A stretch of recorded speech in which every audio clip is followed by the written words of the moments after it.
गोवर्धन में जब श्रीनाथ जी विराजते थे तो एक गोपी रोज आकर के ठाकुर जी ने द्वापर में तो बड़ी चोरी करी, यदि तो में ताकत हो तो अभी कलयुग चल लो, तू मेरे घर चोरी करके दिखा। रोज आती, सुंदर सुंदर मक्खन निकाल के लाती और मटकी दूर से ही ठाकुर जी को दिखाती, बोले लाला धोरी गैया के दूध को मैंने मक्खन निकारो, तो मैं हिम्मत हो तो तू मेरे यहां चोरी करके दिखा। मंदिर में जाके ठाकुर जी से कहती और फिर दूसरे दिन कहती, कल पूरी बेर प्रतीक्षा करती रही, आयो नहीं, मुझे तो लगे लाला तो मैं अब वो बात बनी ना है, अब तो द्वापर में ही कर लियो तेने, या कलिकाल में चोरी ना कर पावे को। अच्छा तो को कहीं और लग रही हो कि तो को मेरो घर ना है पतो, तो गोपी अपनो घर बता गई, बोले ऐसे ऐसे घूम के जाइयो मेरो घर आ जाएगो। लाला आज और देखूंगी, यदि तो मैं ताकत हो तो मेरे घर चोरी करके दिखा। ठाकुर जी को रोज कह जाती। कुम्मन दास जी कीर्तन की सेवा करने के लिए आते थे। तो बंधुओं ये जो अष्ट सखा है ना, इन अष्ट सखाओं का नियम क्या था, ये दूर खड़े हो जाते और ठाकुर जी को निहारते और ठाकुर जी के अपलक नेत्रों से जब दर्शन करते तो भगवान के आव भाव श्रृंगार ही इनको संकेत में पता चल जाते ठाकुर जी क्या कहना चाह रहे हैं। एक पद है रसिक जनों का, मुझे पद स्मृति में नहीं है, पर उस पद में ऐसा वर्णन है कि जब श्यामा श्याम दोनों वन में मिलते हैं तो किशोरी जी के श्रृंगार से ठाकुर जी अनुमान लगाते हैं कि आज रात्रि का रास कहां होना है। यदि किशोरी जी ने अपने गाल पे खूब सारी पत्रावली करी है तो यानी ये सुंदर सुंदर चंदन के खूब सुंदर छींटा है गालन पे, तो ठाकुर जी समझ जाते हैं कि आज महारास होगा, मतलब खूब सारी गोपी आएंगी। और काउतना श्री जी केवल एक ही बिंदी रख के आमे तो ठाकुर जी समझ जाए, बोले आज हमको अकेले आनो है, एक ग्वाल वालन को संग नहीं लानो है। किशोरी जी के वस्त्रन के वर्णन से ठाकुर जी समझ जाएं, जैसे नील वर्ण के वस्त्र पहने हो तो ठाकुर जी समझ जाएं सरोवर को संकेत कर रही हैं, सरोवर पे मिलेंगी। किशोरी जी यदि हरे कलर के हरे रंग के वस्त्र पहने आमे तो ठाकुर जी समझ जाएं निश्चित ही कई वन में मिलवे को भाव है। श्याम वर्ण के पहने तो ठाकुर जी समझ जाएं श्याम शिला है गिरिराज जी पे मिलेंगी आज। और जादना ज्यादा ही चटकदार पहने आमे वादना ठाकुर जी समझ जाए, बोले आज यूं कह रही हैं आज अवकाश नहीं, आज आएंगे ही नहीं हम। सो ठाकुर जी श्रृंगारती पतो कर लें कि श्री जी कहा संकेत कर रही हैं। ठीक वैसे ही हमारे ब्रज के रसिक जन पूर्वाचार्य जन ये ठाकुर जी के रूप और श्रृंगार से अनुमान लगाते हैं। आज भी बंधुओं श्री राधा रमण जी, बिहारी जी, राधा वल्लभ जी प्रणाली तो है कि ऐसे श्रृंगार करना है, पर उसमें भी कई बार अर्चक का भाव आता है कि आज ठाकुर जी को ये माला और धरा दे। अब वो अर्चक का भाव नहीं है, ठाकुर जी कोई संकेत करना चाह रहे हैं, उस संकेत को पहचानने वाला चाहिए। जैसे हमारे लाल जी, वे कभी तो बहुत सारा श्रृंगार करते हैं, कभी बड़े बड़े भाव से सजेंगे। अच्छा जब उनको पता चल जाए कि आज मुझे जनता के सामने जाना, वादना बड़े रज रज के तैयार हूं मैं, उन्हें पता है कि आज मुझे मिलवे कोई ना आवे वारो, मैं कमरा में रहूंगो, तो वादना कितनों श्रृंगार निकाल लियो, वो एक ही माला पहनेंगे, बोले काय को लाद रहो, कोई आनो तो है ना है। तो ये आपको मुझे लगता है कि हमने अपने भाव से ठाकुर जी सजाए, नहीं, उसका कोई संकेत है। रसिक जनों के पद पढ़ो और फिर ठाकुर जी को गौर से देखो, आपको निश्चित कोई संकेत प्राप्त होगा।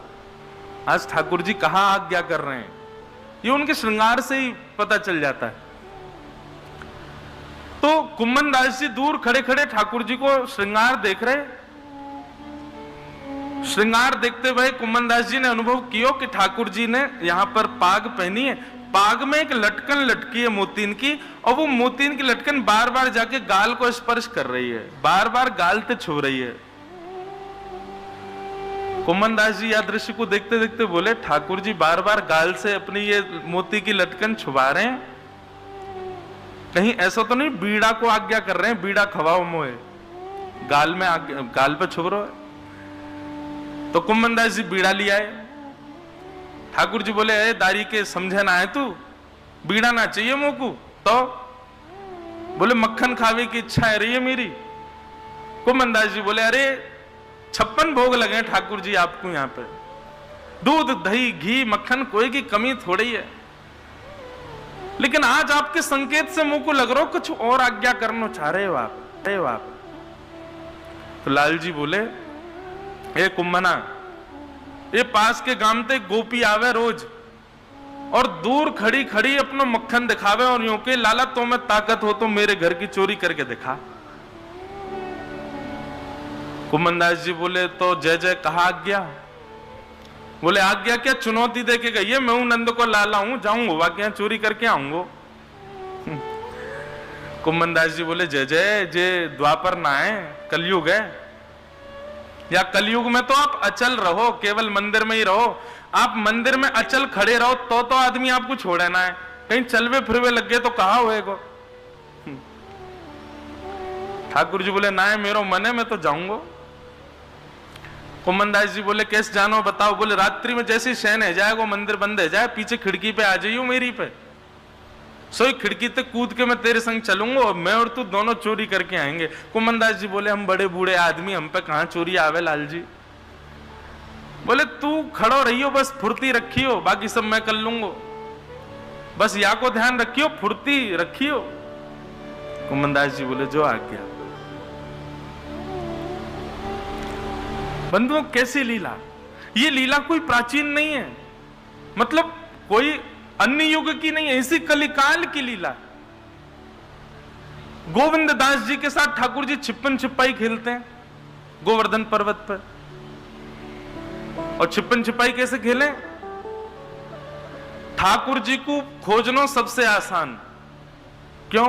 इत्र की सुगंधी आती रही। बड़ी लीलाएं ठाकुर जी की। ठाकुर जी कुमनदास जी के साथ उस गोपी के यहां गए, बड़ी मधुर लीला है। रात्रि का समय, शयन हो गए मंदिर के। ठाकुर जी तुरंत खिड़की से उतर करके पीछे गए। कुमनदास जी खड़े थे, कुमनदास जी के कंधा पे अपने पाम दोनों लटका लिए, सिर पे हाथ रख के, और ठाकुर जी मार्ग बता रहे हैं, अब यहां ते दाएं मुड़ जा, अब यहां ते बाएं मुड़ जा, सीधो चलो चल। कुमनदास जी बोले, तुम कब डोले आए, तुम्हें किस पतो कहां है घरवा को? ठाकुर जी बोले, बहू बता के गई है मुझे कि मेरा घर कहां है। जैसे ही पहुंचे, घर में सब सोए हैं। ठाकुर जी ने चुपचाप देखी, बोले, देख वो रो छीका पे एक मक्खन, वो रखी है मटकी, वहीं चल। इसी कलिकाल में श्री कुमनदास जी को तो बार बार रोंगटे खड़े हो रहे हैं। जहां लीला को हमेशा हमने श्रवण कियो, चिंतन कियो, गायन कियो, वो लीला आज पहली बार देखने को मिल रही है। और धन्य भाग या सखी के या गोपी के या के घर ठाकुर जी चोरी करवे आए हैं और मुंह को संग लेके आए हैं। ठाकुर जी कुमनदास जी की कंधा पर खड़े हो गए, छीका पकड़ करके और मक्खन निकाल करके पान लगे। आहा, आज ठाकुर जी बोले, कुंभना इतने साल बाद आज चोरी करके माखन खावे को मिलो, इतना आनंद आ रहा हो, मैं कहा बताऊं। ले तू भी खा। लेके मक्खन निकालें, अपनी जीभ पे चाटे और मक्खन में ठाकुर जी को अधरामृत लगवाए और वही मक्खन को ऐसे नीचे झुक के और कुमनदास जी को पवा रहे हैं। तू भी पाले। कभी नाक पे लगा रहे हैं, कभी आंख पे लगा रहे हैं, कभी मुंह पे लग जाए कुमनदास जी के।